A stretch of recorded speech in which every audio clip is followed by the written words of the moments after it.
नमस्कार दोस्तों, महर्षि अगस्त्य चैनल में आपका स्वागत है। आज हम लोग जानेंगे नवरात्रि में देवी पूजन की सही और सरल विधि क्या है। तो हम लोग आगे अभी देखते हैं।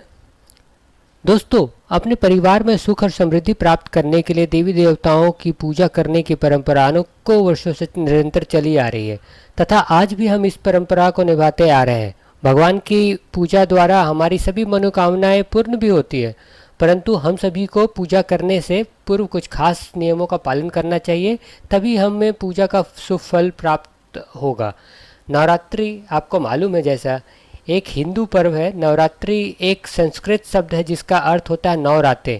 इन 9 रातों और 10 दिनों के दौरान शक्ति देवी के 9 रूपों की पूजा की जाती है। 10वां दिन दशहरा के नाम से प्रसिद्ध है।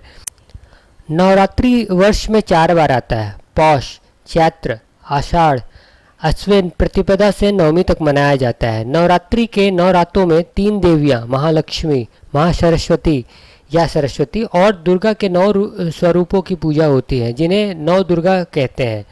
इन 9 रातों और 10 दिनों के दौरान शक्ति देवी के 9 रूपों की पूजा की जाती है।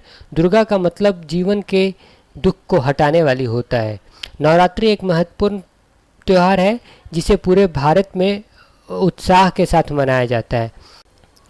मैं आज आपको यहाँ ऐसे सही और सरल विधि बताने जा रहा हूँ जो सामान्य पूजन में भी आवश्यक है तथा इन्हें अपना कर आप पूजा से होने वाले शुभ फल पूर्ण रूप से प्राप्त कर सकते हैं।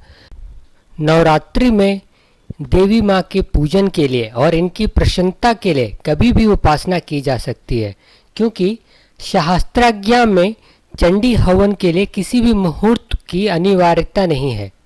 नवरात्रि में इस आराधना का विशेष महत्व है।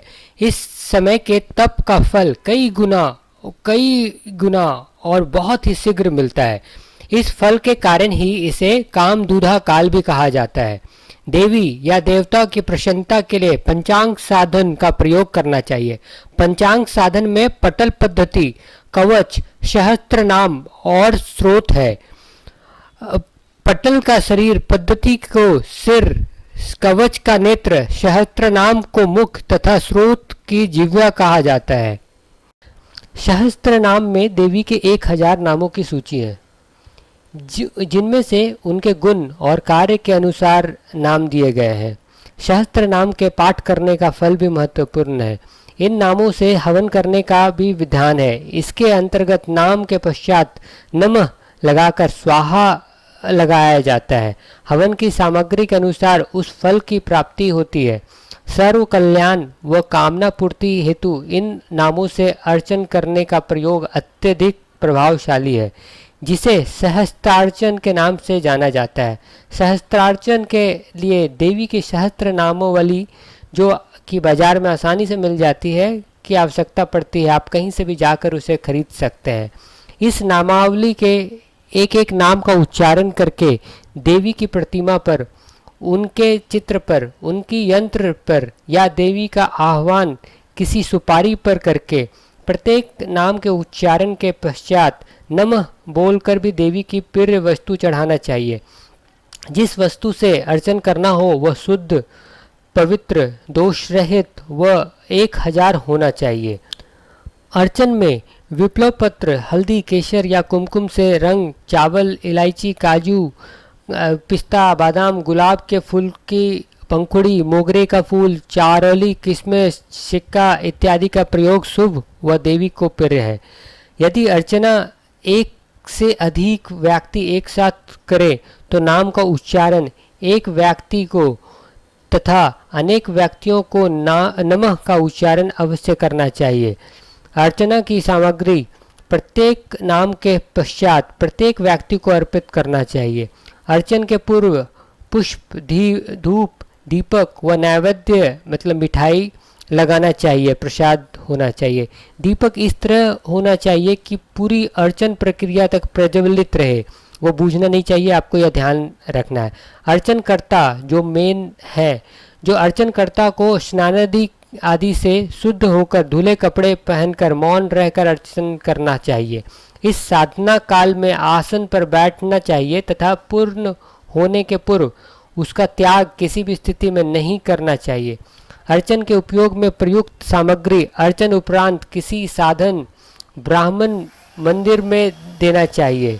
कुमकुम से भी अर्चन किए जा सकते हैं। इसमें नमः के पश्चात बहुत थोड़ा कुमकुम देवी पर अनामिका, मध्यमा व अंगूठे का उपयोग करके चुटकी से चढ़ाना चाहिए। दोस्तों, आपको इस बात का ध्यान रखना है कि बाद में उस कुमकुम से स्वयं को या मित्र भक्तों को तिलक के लिए प्रसाद के रूप में दे सकते हैं। सहस्त्रार्चन नवरात्र काल में एक बार कम से कम अवश्य करना चाहिए। इस अर्चन में आपकी आराध्य देवी का अर्चन बहुत लाभकारी है। अर्चन प्रयोग बहुत ही प्रभावशाली, सात्विक व सिद्धिदायक होने से इसे पूर्ण श्रद्धा व विश्वास से करना चाहिए। दोस्तों, तो आज मैंने आपको बताया सही और सरल विधि कि देवी माँ की पूजा नवरात्रि में कैसे करें। अगर आपको ये वीडियो पसंद आया हो तो आप इसे लाइक ज़रूर करें। आप इसको अपने प्लेलिस्ट में भी ऐड कर सकते हैं और दूसरों से शेयर कीजिए। जितने भी अर्चन करता हैं उनके भी मदद आएगा। और इस मेरे चैनल को सब्सक्राइब करना ना भूलें। और मैं ऐसे ही अच्छे अच्छे वीडियो और जानकारी आपके पास लेकर आता रहूँगा, पूजन विधि लेकर आता रहूँगा, जिससे आपको फ़ायदा मिलेगा। तो आज के लिए इतने ही दोस्तों, धन्यवाद। Thank you so much.